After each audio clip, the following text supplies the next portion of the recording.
Tā, Kristap, pamēģinājām mēs to krūmu tā, kā tu gribēji sašķeldot. Jā. Cik tu redzi, tas rezultāts ir ok vai varēja būt cits?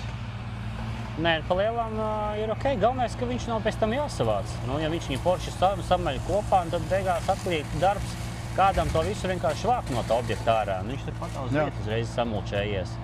Jo lielākajā problēma būs, kad, ja to trimeri noies, to vajadzēs vēl vienu cilvēku vai tehniku, kā to visu dabūs projām.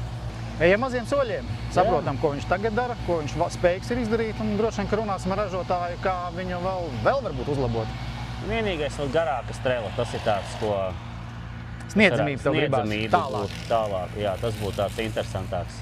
Lielāku ekskavātoru nē, jo viņu var pārvadāt ar tavējo mašīnu aizmugurē, kas ir multifunkcionāli ātri, jo līdz ko viņš būs lielāks, smagāks, būs vajadzīgs evakuators, tātad šoferim jābūt C kategorijai, tahogrāfi, maksas ceļi, vispārējais un vēl viena lieka tehnika saimniecībā. Lūk.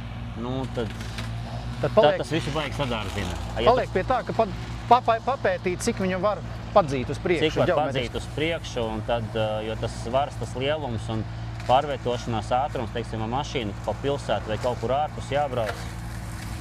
Nav vajadzīgi tur 2 vai 3 cilvēki, kas tev trimeriem tur braukt darītu, pēc tam vēl vāktu vai vestu projām.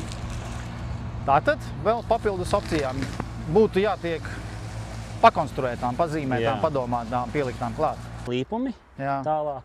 Un otrs arī priekš pļaušanas.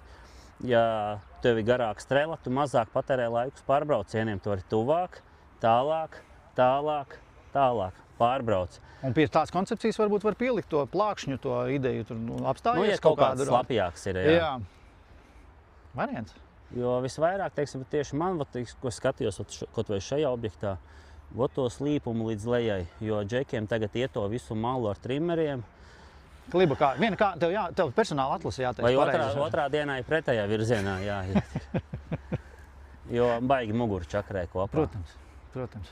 Un citreiz ir tā, ka tu no lejas nevarēsi piebraukt, lai no lejas daļu paņemtu un augšas daļu paņemtu. Tev vajadzīgi, ka no augšas var paņemt līdz pat slīpumam. Es jau domāju, ka tā ir kaut kāda veselīga kombinācija ar ekskavātoru tik, cik var aizsniegties, un neizbēgami būs kaut kādas vietas, kur ar rokām vajadzēs iet klāt, bet tas jau tad paliek mazākā daļa. Un šitais gan ir forši. Jo šitā, teiksim, šo pļaut trimeri, atlikums uz zemes būs daudzreiz lielāks, šeit viņu samulčē jau uzreiz. Jā. Un tas ir rēķinies, šitā pļauva ir aizaugusi gadu gadiem. Jā, Tas nozīmē, ja viņu regulārāk koptu, jau būtu daudz arī vienkāršāk nākošais.